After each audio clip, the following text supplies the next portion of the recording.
Halo teman-teman, kembali dengan channel ini yaitu channel Zevanya Daniela, dan pada video kali ini kita akan bahas salah satu contoh soal kimia mengenai termokimia, dan ini merupakan soal dari kiriman teman kita ya. Jadi kalian sudah bisa lihat di layar kalian sekarang soal apa yang kita akan bahas pada video hari ini. Jadi pertama kalian akan disajikan dua reaksi yang di atas ini, yaitu ini reaksi yang pertama dan ini reaksi yang kedua. Kalian perhatikan bahwa reaksi pertama dan kedua ini kedua-duanya merupakan reaksi yang bolak-balik atau yang biasa kita kenal dengan namanya reaksi reversible. Kayak gitu ya. Itu dua-duanya merupakan reaksi reversible. Kalian bisa lihat tandanya ya. Oke. Dan dari kedua reaksi ini ditanya tiga hal. Yang pertama, tentukan apakah perubahan entalpinya positif atau negatif. Maksudnya perubahan entalpinya positif atau negatif tuh perubahan entalpinya tuh naik atau turun gitu ya maksudnya ya. Atau ya karena di sini lebih ditekankan kepada perubahan entalpinya. Jadi bukan nilai entalpinya positif atau negatif, tapi apakah perubahannya itu dia lebih bertambah atau lebih berkurang entalpinya, seperti itu. Terus yang kedua, apakah perubahan entropinya naik atau turun, sama seperti nomor 1, ditanya perubahannya, cuman kalau ini perubahan entropi. Dan yang ketiga, apakah reaksi di atas spontan? Jika tidak spontan, bagaimana supaya membuat reaksi tersebut dapat berlangsung spontan? Kita akan bahas ketiga-tiganya ini sekaligus, dan saya akan bahas untuk yang reaksi yang pertama. Ya, jadi saya akan bahas reaksinya satu-satu dulu ya. Kita akan bahas untuk reaksi yang pertama. Kalian pasti sudah familiar dengan reaksi ini ya. Jadi ini merupakan reaksi H2O dalam fase padatan ke dalam H2O dalam fase liquid. Kalau yang kalian tahu, air dalam fase padatan kita biasa tahu dengan namanya es batu. Nah, seperti itulah, itu adalah air dalam fase solid. Sementara air dalam fase liquid itu adalah air biasa yang kita biasa gunakan untuk minum, untuk mandi, dan lain sebagainya. Itu berfase cairan. Kayak gitu. Terus tadi yang pertama, tentukan apakah perubahan entalpinya plus atau minus. Yang pertama kalian harus lihat di sini, baik nomor 1 maupun nomor 2, kalian harus ingat baik-baik bahwa yang ditanyakan itu ada reaksi reversible. Reaksi reversible ya. Jadi jangan kalian langsung berpikir cepat juga. Kalian perhatikan baik-baik bahwa ini merupakan reaksi reversible. Dan reaksi reversible kalian tahu itu merupakan reaksi bolak-balik. Dan maksudnya reaksi bolak-balik ini dia dapat bekerja, reaksinya bisa maju atau bisa mundur gitu kan. Maksudnya seperti ini. Jadi kalau misalkan kalian ingin memecahkan soal seperti ini, saya harapkan sih kalian memecahkannya menjadi dua reaksi irreversible. Kalau dalam hal ini, untuk yang reaksi yang pertama, itu dia H2O dalam fase solid, dia berubah menjadi H2O dalam fase liquid.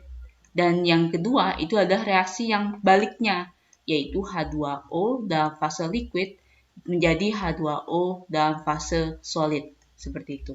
Lalu yang tanya adalah apakah perubahan entalpinya plus atau minus? Entalpinya naik atau turun gitu ya.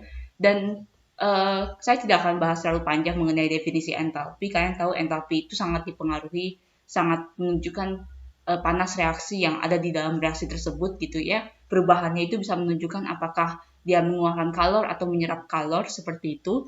Dan entalpi sini perubahannya itu jumlahnya sangat dipengaruhi oleh kenaikan atau penurunan suhu yang terjadi pada reaksi ini. Anggaplah misalkan untuk yang nomor 1, air es dia mencair menjadi air biasa. Kalau mencair berarti dia pasti terjadinya di suhu yang tinggi. Maksudnya suhu yang biasa, suhu ruangan lah kayak gitu.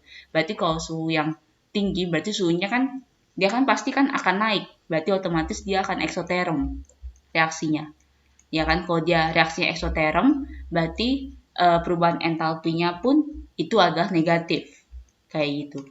Nah, sekarang untuk yang nomor 2, dia H2O dalam fase liquid, berarti air biasa itu berubah menjadi es. Kalau air biasa berubah menjadi es itu hanya bisa terjadi pada suhu yang rendah. Misalkan kalian memasukkan ke dalam freezer atau bagaimana. Itu suhunya kan rendah, suhu lingkungannya rendah. Berarti otomatis suhu sistemnya pun juga rendah, dan ini merupakan reaksi endoterm karena dia mengalami perubahan suhu dari suhu yang lebih tinggi ke suhu yang lebih rendah. Kalau dia reaksi endoterm, berarti perubahan entalpinya itu adalah positif. Oke, jadi ini saya harapkan kalian sudah tahu ya. Perubahan entalpi kan delta H kan. Kalau misalkan menemukan delta H itu negatif, berarti pasti dia reaksinya eksoterm, melepaskan energi. Kayak gitu. Atau suhunya naik seperti itu. Tapi kalau misalnya dia endoterm, berarti simbolnya delta H sama dengan positif, itu berarti dia menyerap energi. Atau bisa saja suhu sistemnya itu menurun. Kayak gitu. Dan ini yang satu adalah eksoterm, yang dua adalah endoterm. Berarti kan kebalikan kan. Berarti yang ditanya adalah reaksi yang ini, reaksi yang reversible ini. Berarti karena satunya negatif dan satunya positif, maka perubahan entalpi pada reaksi reversible ini itu adalah 0. Dia tidak berubah sama sekali. Karena waktu reaksi maju dia negatif, pada saat reaksi mundur dia positif. Jadi kan saling meniadakan, berarti delta H-nya pun 0, jadi tidak ada perubahan entalpi sama sekali. Itu untuk yang nomor 1. Lalu untuk nomor 2, karena perubahan entalpinya 0, apakah perubahan entropinya naik atau turun? Kita langsung masukkan saja ke dalam rumusnya, yaitu delta S sama dengan min delta H per T.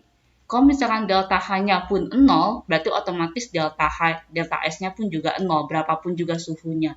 Jadi sudah pasti nomor 2 jawabannya delta S-nya itu tidak naik, tidak turun. Dia tetap seperti itu.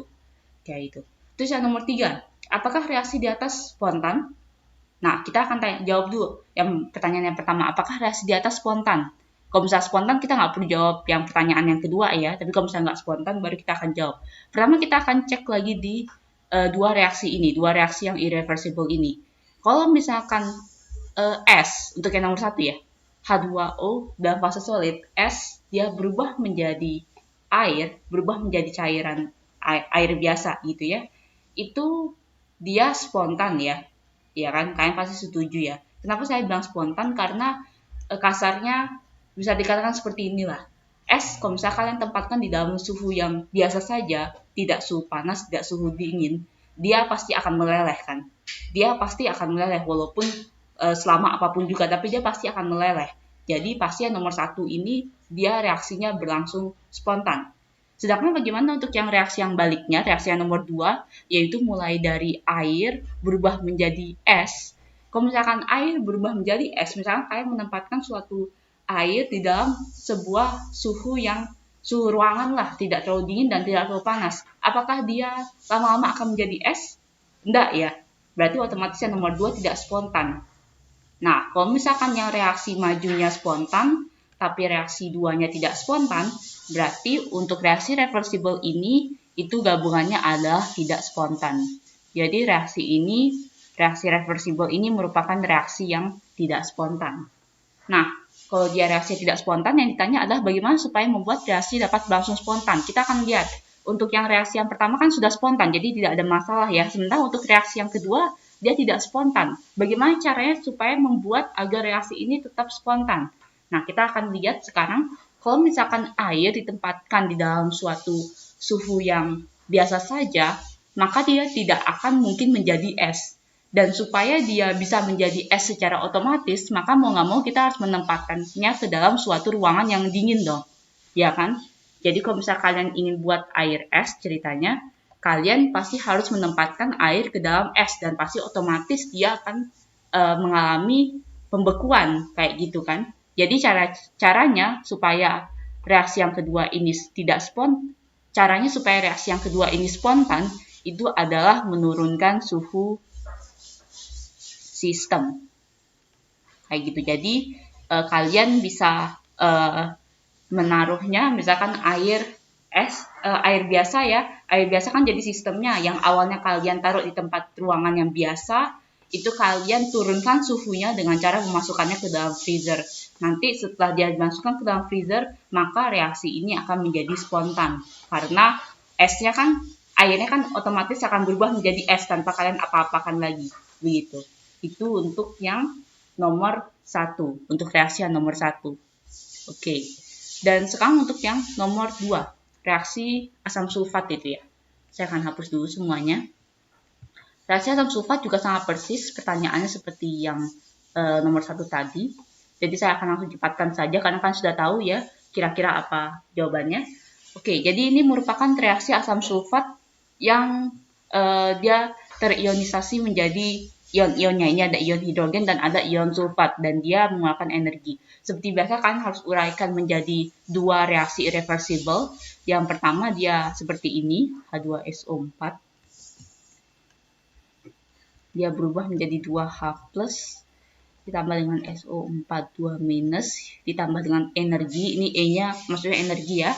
Dan yang kedua itu ada 2H+ ditambah dengan SO42- ditambah dengan energi, dia berubah menjadi H2SO4. Jadi kalian pertama harus tuliskan dulu reaksi maju dan reaksi balik, sama seperti yang tadi saya sudah lakukan.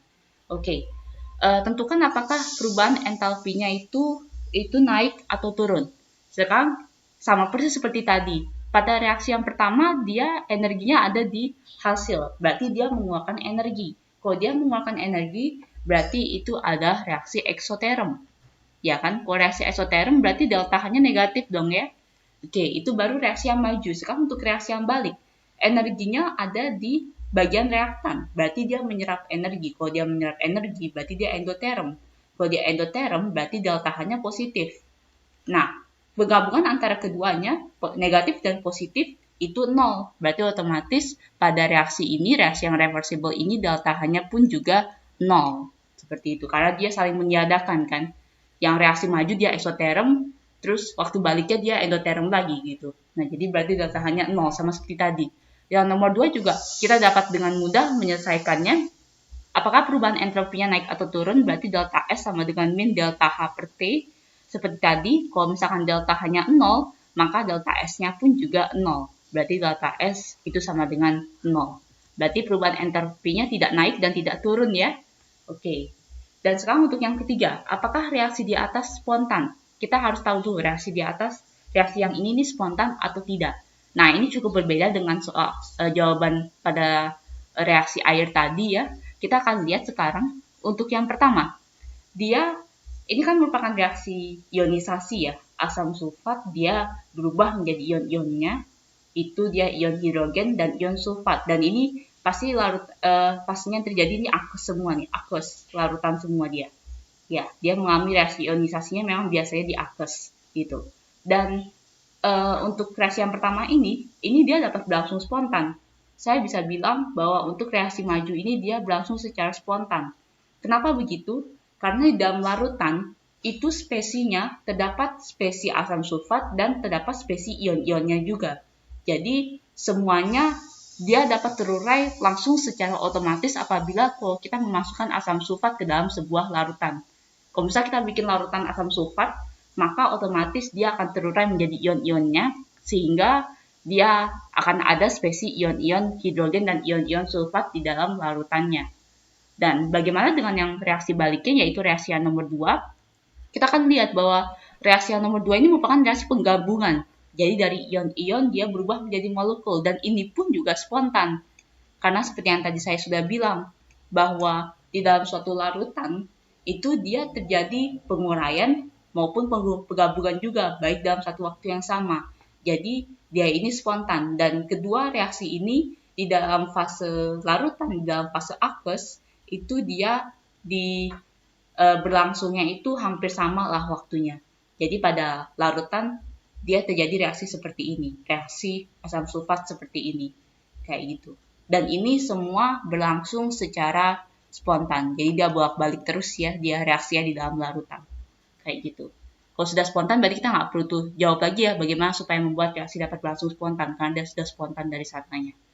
Oke, jadi itu saja untuk pembahasan soal pada video kali ini. Jangan lupa untuk like, share, dan subscribe. Dan apabila kalian memiliki pertanyaan ataupun soal yang ingin dibuatkan video pembahasannya seperti ini juga, silakan kalian cek di dalam deskripsi setiap video kami. Di sana ada email, dan kalian bisa kirimkan soal kalian ke dalam email tersebut. Terima kasih.